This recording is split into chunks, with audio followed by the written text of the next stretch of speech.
At 4:26 p.m. Eastern Daylight Time Tuesday, Environment Canada has issued a tornado warning for southwestern Ontario.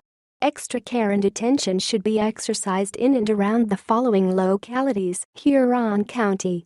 Environment Canada meteorologists are tracking a severe thunderstorm that is possibly producing a tornado.